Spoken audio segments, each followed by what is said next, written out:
Is breakfast the most important meal of the day, or should we skip it if we're looking to improve our blood sugar regulation? Are there any concerns that come from skipping breakfast or practicing intermittent fasting for those with type 2 diabetes or without it? In this video, I answer this question. Hey everyone, my name is Jeremiah Farias. I'm a registered dietitian, and I've been researching health and wellness for over a decade now. My specialty is helping those suffering from blood sugar dysregulation issues, things like type 2 diabetes, prediabetes, and low energy levels. There's a lot of confusing information out there when it comes to improving or reversing conditions like type 2 diabetes or blood sugar dysregulation. Breakfast eating, or whether to skip breakfast, is one of those topics that people can easily make a case for or make a case against it. In today's video, we'll go over 4 things. First, what does the research say about skipping breakfast in those with type 2 diabetes? 2, is there research on intermittent fasting in those with type 2 diabetes? 3, are there any concerns when it comes to skipping breakfast or practicing intermittent fasting for those in the general population and for those with type 2 diabetes? And 4, how can we practically apply this information today? The first study we're going to look at found that skipping breakfast in those with type 2 diabetes resulted in poor glycemic control and glycemic variability. This means they experienced high blood sugars and very low blood sugars. And this is not something you want whether you have type 2 diabetes or not. You want fairly stable blood sugars. You're going to see normal increases and decreases throughout the day as you eat. But when one that has type 2 diabetes tends to skip breakfast, they experience highs and lows, and this can result in feeling very poor, again, for anyone. So that's what the first paper found. The next 2 papers are looking at the risk of type 2 diabetes in those that skip breakfast. And what they found was skipping breakfast was associated with a significant increase in developing type 2 diabetes later on in life. Both of these studies are observational. They're epidemiological studies, so they can't infer causation. So it doesn't mean that skipping breakfast causes diabetes. They just noted that if you skip it, you may be at increased risk of diabetes. And as we go over some other studies and other information, it may make sense why skipping breakfast could increase one's risk of developing diabetes in the future. The next study we're going to look at is on the topic of intermittent fasting. I think it's first important to define intermittent fasting. Intermittent fasting is an umbrella term. It includes 3 types of fasting or eating techniques, if you will. And so the intermittent fasting includes something called 5-2, where one is fasting for 2 days and they eat normally for 5 days. And then you have alternate day fasting, which is what it sounds like. You're eating one day, fasting another. And then there's something called time restricted eating, TRE for short. This is what people are often referring to when they say intermittent fasting. They're eating for 8 hours during the day, and they're fasting for 16. So 16-8 is a very common time frame and distribution that people often go to.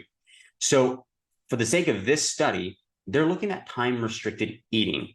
And so that's what I'm referring to, and specifically late time-restricted eating, because there's early and there's late. Early is where you're eating breakfast and you're stopping your last meal basically at 6 p.m. And then late is what people that skip breakfast often practice. So the study that we're going to be looking at, the participants ate from 12 p.m. till 8 p.m. and they fasted from 8 p.m. till 12 p.m. the next day. So what did this study find? They were looking and assessing weight loss. A common recommendation for those with type 2 diabetes is to lose weight. You see a reduction in weight. You tend to see improvements in blood sugar values like fasting A1C and fasting blood sugar. And so what did this study find? They did see a slight reduction in A1C and a slight reduction in fasting blood sugar. This study was done over a 6-month period of time. The slight improvements, I would argue, are not that impressive. And so that's how I see this paper and the data, but I'd love to hear your guys' thoughts and takes. While there is a slight reduction over a 6-month period, I would have expected a lot more of an effect. I want to take a quick break from reviewing the studies and first ask, how are you guys liking this information? What questions do you have? Please let me know down in the comments, and I'd be happy to answer them, whether it's in the comments or by creating a future video on your questions. I also wanted to share this free guide that I created. It's titled 5 Steps to Improving Your Blood Sugar Metabolism. In this guide, you'll find a lot of great practical information that you can begin implementing now and start experiencing some beneficial effects. In this guide, it's going to go over protein, what types of protein, how much protein to have, the types of fats that one should consume and avoid, and then preferred sources of carbohydrates, along with some other great information. You'll be able to download this guide by visiting the link that I'll put in the description. We're now at our third point, and this is, are there problems with intermittent fasting or skipping breakfast for both the general population and for those with type 2 diabetes? So I have 3 primary concerns with intermittent fasting or skipping breakfast. And the first concern is intermittent fasting doesn't always take into consideration the quality of one's diet. It's simply reducing how many hours you're eating and compressing that window. And the idea is, by compressing your eating window, you reduce calories, and this may put you in a caloric deficit and can maybe help facilitate weight loss, fat loss, which can potentially lead to better health markers. So with just compressing your eating window, one still may be eating highly processed food and not necessarily changing the quality of their diet, which I believe is a really important piece in experiencing long-term health. So that's my first concern. The second concern is connected with the first. Because there's a lack, or can be a lack, of food quality and attention put to food quality, you may not be getting optimal macronutrients, which are protein, carbs, and fats. You may also not be getting optimal micronutrients in your diet, like vitamins and minerals. And in a previous video, which I'll link to, I review the importance of certain micronutrients in optimizing and being required for oxidizing or using glucose in the cell. And in that video, I highlight how I believe diabetes, type 2 diabetes, is a result of impaired cellular energy production. So glucose is going into the cell, but the cell can't use it because of a number of different factors. This can include micronutrient deficiencies. So while people may experience some short-term improvements with a reduction in A1C, reduction in fasting blood sugar, even weight loss, in my experience working with people and helping people that are coming from an intermittent fasting background, they experience results in the short run, but in the long run, their issues returned, or they had a worsening of other health issues that come about. So that's the second issue that I wanted to review and concern. And my third and final concern is intermittent fasting is a stressor. And again, in the previous video, I reviewed how stress impairs the ability of the mitochondria to produce energy, and we want to optimize that. And how it does this and how it can do this is intermittent fasting can increase levels of cortisol in the body. Cortisol is essential. We do need it. But like with anything, we want an optimal balance of cortisol, optimal ideal levels of cortisol. Too much of anything can easily become a bad thing. And so There are studies looking at intermittent fasting and levels of cortisol in the blood. And right around, I'll pull up this slide and this chart, right around 12 hours, cortisol begins to increase above baseline levels. Cortisol will impair that cellular energy production within the cell, its ability to oxidize glucose, and its ability to turn things like glucose and fats into ATP, which is energy. The body uses cellular energy. The last thing that I wanted to highlight with intermittent fasting, because it is a stressor, there's another study that experienced or observed a loss in lean tissue, which was a loss of muscle tissue, but other tissue that I'd argue we don't want to lose. We want to maintain our muscle mass as much as possible. And this study found a significant reduction in lean tissue during this trial. And so cortisol not only impairs the cell's ability to use energy, create energy, it also breaks down muscle tissue to increase glucose levels. And so I argue we want to avoid that reliance on stress hormones to maintain blood sugar levels, which is what cortisol is doing.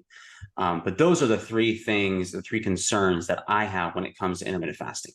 So if you haven't already guessed, I don't believe that one should skip breakfast. I'm not a fan of those trying to improve their diabetes or just trying to improve their health overall, that they should skip breakfast. Instead, this leads me to practically what should we do? Balanced meals. At all meals, at least 3, sometimes an individual might need more, but at least 3 meals starting with a well-rounded breakfast is what one should aim for. If you're not eating breakfast, you may not feel hungry, and that's normal. Just so you know, those elevations in stress hormones that people can rely on and they feel good on, they suppress appetite. So even starting with something small, a small portion of protein, a small portion of carbohydrates at the start, and then slowly add from there is a great place to begin. And what you're working towards is having an optimal amount of protein at that meal, carbohydrates, maybe some high quality fat, and then some non-starchy vegetables. So the protein, you can aim for around a palm size of protein, accounting for the circumference and the thickness of your palm. In a free guide that I mentioned before, and I'll mention again, it talks more specifically about the amount of protein, but just to keep it simple, you can use your hand as that guide. For carbohydrates, focusing on some fruits, tubers like potatoes, sweet potatoes, and squashes. Those are by and large the preferred carbohydrates that one should be consuming, especially when you have type 2 diabetes. But there can be other ones that in the future one can experiment with. But those come with fiber, with phytonutrients, and with tons of vitamins and minerals.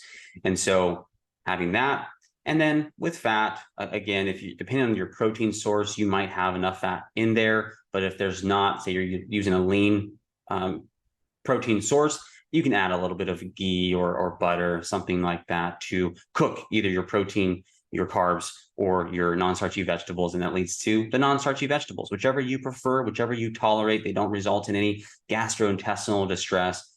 Include those. It's the protein with the fat and the non-starchy vegetables that slow down the release of the carbohydrates into the bloodstream. You don't need to avoid carbohydrates. It's finding and focusing on the right types, right quantity with where you're at in this moment, and increasing based on tolerance, based on needs. And so that's what I would advocate for to begin. And so the carbohydrates with those other macronutrients, the protein, the fats, and the non-starchy vegetables, slow the release of blood sugar, lead to more stable blood sugars, get you off to a great energy level day and stable blood sugar day. Also, those carbohydrates at breakfast shut off the stress hormones like cortisol and adrenaline, which we want to do. We don't want to be relying on those stress hormones. I'll create a video in the future highlighting that these stress hormones drive insulin resistance and they drive blood sugar dysregulation and type 2 diabetes.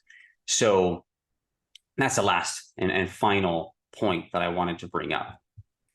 To summarize, we went over the research looking at skipping breakfast and the effects it has in those with type 2 diabetes, and how even skipping breakfast can increase the likelihood of one developing type 2 diabetes. We also reviewed what intermittent fasting does and the benefits it can potentially have for those with type 2 diabetes. We then looked at and reviewed the concerns that might come, or that I personally have, when you skip breakfast or you're practicing that intermittent fasting, whether you have diabetes or you don't have diabetes. And last, some practical things that we can do, what a well-rounded breakfast might look like. As I mentioned in the middle of this video, I have a free resource that you can download. Again, it's titled 5 Steps to Improve Your Blood Sugar Metabolism.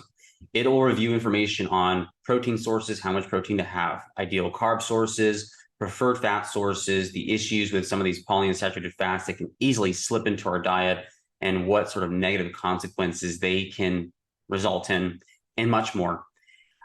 If you're wanting to download that, the link will be in the description.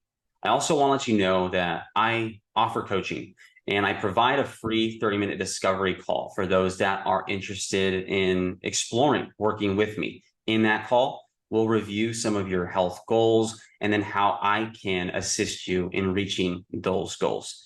I am credentialed by a few insurance companies. I'll also include a link not only to schedule the discovery call, but a link to assess whether or not I accept your insurance, and you can use your insurance to work with me. Let me know what questions, again, you all have in the comments. Let me know if there are future topics and what future topics you'd like me to make videos on and speak on in the future. If you like this video, I would appreciate you giving it a thumbs up, even sharing it with someone that you believe would enjoy it or benefit from. Also, to ensure that you don't miss any future videos, be sure to subscribe. I'll be releasing videos every week moving forward. I hope you all have a wonderful week and take care.